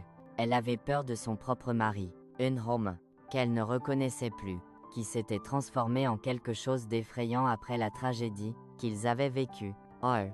Le jury délibérait pendant 2 jours. C'était les 48 heures les plus longues de ma vie. Assise dans la chambre d'amis de la maison de Lucie, j'alternais entre prier fervemment et fixer le plafond, repassant chaque moment de cette année infernale. Quand le verdict était lu, je pouvais à peine respirer. Dans l'affaire de l'État contre Marthe Lemoine, ce jury déclare l'accusé non coupable, pour cause de légitime défense. 2 mots, qui me rendaient ma liberté, mais pas la paix. Car, au fond de mon cœur, je savais que l'histoire était plus compliquée. Ce n'était pas seulement l'instinct de survie qui avait guidé ma main cette nuit-là. C'était une culmination d'années de douleurs réprimées, de chagrin, déformé en quelque chose d'irreconnaissable, d'une vie dépouillée de choix et de dignité. Le couteau, Ces moments terribles étaient à la fois un accident et un acte désespéré de reprendre mon existence, et pourtant, même lorsque le jury me déclarait non coupable, le poids de ce qui s'était passé et de ce qui était arrivé avant s'accrochait à moi comme une ombre qui devenait plus lourde. Quand je découvrais l'impensable, j'étais enceinte. Comment cela pouvait-il être? Vous pourriez demander. Alors que j'avais subi une hystérectomie à 40 ans, cette question me hantait autant qu'elle doit vous hanter maintenant. Mais laissez-moi vous ramener aux semaines avant cette nuit fatale, à une vérité que j'ai portée en silence pendant des décennies, une vérité si douloureuse que je l'ai à peine prononcée à voix haute jusqu'à maintenant. L'obsession de Julien pour un héritier ne s'arrêtait pas au plan de gestation pour autrui, ou d'adoption. Dans son désespoir, dans sa folie alimentée par le chagrin et l'alcool, il avait franchi une ligne qui brisait les derniers vestiges de notre mariage. Une nuit, peu après notre voyage à Cabreton, il rentrait tard, point le whisky, ses yeux sauvages, avec cette même intensité fébrile. J'étais au lit, faisant semblant de dormir, espérant éviter une autre confrontation, mais il ne me laissait pas m'échapper. Marthe, bafouillait-il, montant dans le lit, 16 Mains, Roads, et insistante, nous devons essayer, pour nous, pour le magasin. Je le repoussais, lui disais non, lui rappelais mon opération, l'impossibilité de tout cela, mais il n'écoutait pas. Il y a des moyens, marmonnait-il, sa voix épaisse d'alcool et de détermination. Des miracles se produisent. Je ne veux pas revivre les détails de cette nuit, mais sachez que ce n'était pas de l'amour, pas de l'intimité, c'était de la coercition, une violation de la confiance, des manquements, de tout ce que nous avions été l'un pour l'autre. Je ne savais pas alors que son miracle était un mensonge, une manipulation née de son esprit tordu. Plus tard, après sa mort, après le procès, je découvrais la vérité dans une lettre que je trouvais dans son bureau, cachée parmi les reçus du magasin et les contrats commerciaux. C'était du docteur Marc Dubois, le médecin de fertilité, confirmant que Julien avait subi des tests et consulté sur des méthodes alternatives, y compris la possibilité d'utiliser des ovocytes conservés ou d'autres interventions médicales qu'il ne m'avait pas entièrement révélées. La lettre laissait entendre des procédures expérimentales, celles que Julien avait poursuivies sans mon savoir, ou mon consentement, des procédures qui, combinées à ses actions cette nuit-là, avaient conduit à une grossesse qui défiait tout ce que je pensais savoir de mon propre corps. Les médecins appelaient cela une anomalie médicale, un cas rare, ou des tissus cicatriciels, où une chirurgie incomplète laissait juste assez de possibilités pour une conception. Pour moi, cela semblait une plaisanterie cruelle, un dernier acte de contrôle de la part d'un homme qui avait déjà pris tant. Je découvrais que j'étais enceinte 2 mois après le procès, quand des nausées et de la fatigue m'envoyaient chez le médecin, m'attendant à des nouvelles de stress ou de maladie. Au lieu de cela, j'étais confrontée à l'impossible. Une enfant, grandissant en moi, à 52 ans, veuve, et brisée par les événements de l'année passée. Ma sœur Lucie était avec moi, quand le médecin annonçait la nouvelle, sa main serrant la mienne, alors que je m'asseyais dans un silence stupéfait. Comment voulez-vous procéder, Madame Lemoine? Demandait le médecin doucement, ses yeux aimables. Mais prudence. Je n'avais pas de réponse, pas à ce moment-là. Une partie de moi voulait crier, rejeter cet enfant conçu dans la douleur et la trahison, un enfant lié à l'obsession de Julien, au monstre qu'il était devenu. Mais une autre partie, celle qui avait bercé Olivier, qui avait cousu ses vêtements et lui avait lu des histoires au coucher, ne pouvait supporter l'idée de se détourner d'une vie innocente. Je déménageais à Pau pour rester avec Lucie, ayant besoin de distance avec Bayonne, avec le magasin, avec les chuchotements des voisins, qui me voyaient encore comme la femme qui a tué son mari. La maison de Lucie devenait mon sanctuaire, un endroit où je pouvais respirer, réfléchir et lutter avec la décision devant moi. Pendant des semaines, les prières, pas les prières désespérées de ma jeunesse, mais des prières calmes, en quête, demandant des conseils, de la force, une manière de donner un sens à cette nouvelle blessure. Lucie, toujours pratique, suggérait l'adoption. Tu n'as pas à élever cet enfant. Martha, il y a des familles qui l'aimerait, qui pourrait lui donner une vie libre de cette douleur. Mais alors que je sentais le premier frémissement de mouvement en moi, Yasavais, que je ne pouvais pas lâcher prise, cet enfant, quelle que soit la manière dont il était venu, était le mien, pas celui de Julien, pas un pion dans son héritage, mais une vie que je pouvais choisir d'aimer, de protéger, d'élever avec la dignité qu'il méritait. En 2000, à l'âge de 53 ans, je donnais naissance à une fille, que je nommais Grâce, un nom qui semblait une promesse, un rappel, que même dans les moments les plus sombres, il y a une possibilité de rédemption. La naissance de Grâce n'était rien comme celle d'Olivier, elle était calme, presque sereine, dans un petit hôpital à Pau, avec Lucie à mes côtés, tenant ma main, alors que je mettais cette nouvelle vie au monde. Quand je regardais son petit visage, si différent de celui de Julien, si différent de la douleur qu'il avait créée, Yere sentai son amour, que je pensais avoir perdu pour toujours. Un amour qui me rappelait la première fois que j'avais tenu Olivier. Grâce n'était pas un remplacement pour son frère, ni une continuation de l'héritage de Julien. Elle était sa propre personne. Un cadeau que je n'attendais pas, une chance de recommencer. Élever Grâce était à la fois un défi et un salut. À 53 ans, j'étais plus âgé que la plupart des mères, mon corps fatigué par des années de chagrin et de lutte, mais mon cœur était féroce de détermination. Luce Aidait, tout comme un petit cercle d'amis que je me faisais à Pau. Des femmes, qui, comme moi, avaient affronté leur propre bataille et comprenaient la force qu'il fallait pour continuer. Je ne retournais pas à Bayonne pendant des années, choisissant plutôt de construire une nouvelle vie à Pau, dans un petit appartement rempli des jouets de Grâce, de dessins, et de rires. Le magasin, la maison des tissus, restait ouvert sous la gestion de Catherine Martin, l'apprentie que j'avais embauchée, qui le transformait en quelque chose de plus, que Julien n'avait jamais rêvé, un centre communautaire, un endroit où les femmes apprenaient des compétences, trouvaient un but, et construisaient de nouvelles vies. Je visitais occasionnellement, mais il ne me semblait plus être le mien. C'était une relique d'un passé, que j'avais survécu, pas un avenir, que je voulais revendiquer. Grâce grandissait en connaissant des parties de son histoire, racontées de manière douce, adaptée à son âge. Elle savait qu'elle avait un frère, Olivier, qui aimait les livres, et rêvait de construire des ponts. Elle savait que son père était décédé avant sa naissance, mais je lui épargnais les vérités plus sombres, les réservant pour quand elle serait plus grande, quand son cœur pourrait les porter sans se briser. C'était une enfant brillante, curieuse, avec un sourire qui illuminait les pièces, et un esprit qui aimait les questions, tout comme son frère. À l'âge de 10 ans, en 2010, j'avais 62 ans, et j'avais trouvé un nouveau rythme, travailler à temps partiel dans un centre communautaire, enseignant des cours de couture à des femmes, comme celles que j'avais rencontrées au magasin, et élevant Grâce avec tout l'amour qui me restait.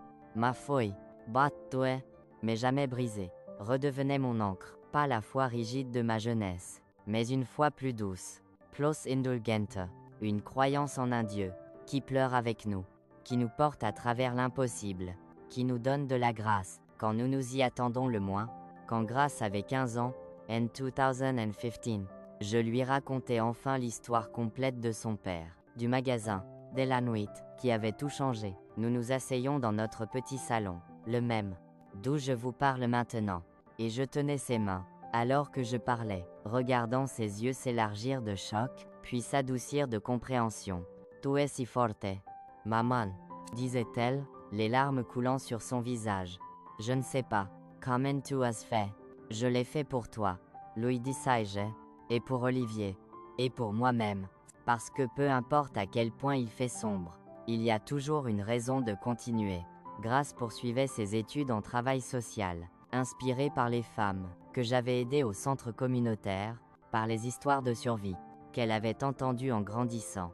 Elle a 26 ans maintenant, travaille dans une association à but non lucratif à Bordeaux, aidant les familles à se reconstruire après un traumatisme, et chaque fois que je la vois, elle me rappelle qu'elle est mon miracle, ma preuve, que la vie peut émerger de la douleur, que l'amour peut triompher de la perte. Maintenant, à 77 ans, Je vis une vie tranquille dans ces petits appartements à Biarritz, où je suis revenu il y a quelques années, quand les souvenirs ne faisaient plus l'effet de couteau.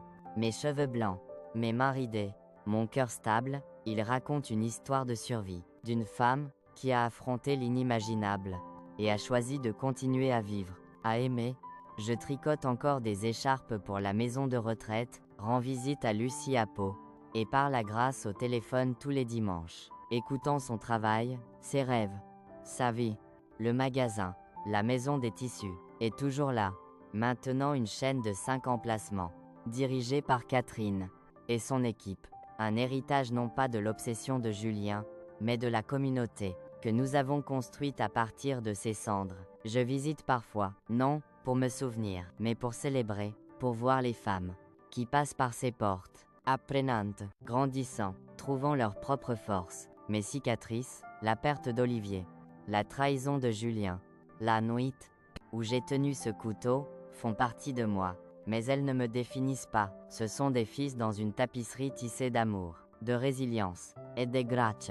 Une tapisserie que je partage avec vous maintenant, mes chers lecteurs, non pour la pitié, mais pour l'espoir. Si vous lisez ceci, et vous sentez piégé, que ce soit par le chagrin, l'abus, ou une vie qui semble voler, sachez que vous êtes plus fort que vous ne le pensez. Sachez qu'il y a un chemin pour sortir, même à travers la vallée la plus sombre. Tendez la main, dites votre vérité, prouvez ceux qui se tiendront à vos côtés, car vous méritez une vie de dignité, d'amour, de liberté. Merci d'avoir écouté mon histoire, d'avoir marché sur ce chemin douloureux avec moi. Si elle a touché votre cœur, laissez un commentaire avec quelque chose sur vous, peut être la ville où vous vivez, ou un moment qui vous a donné de la force.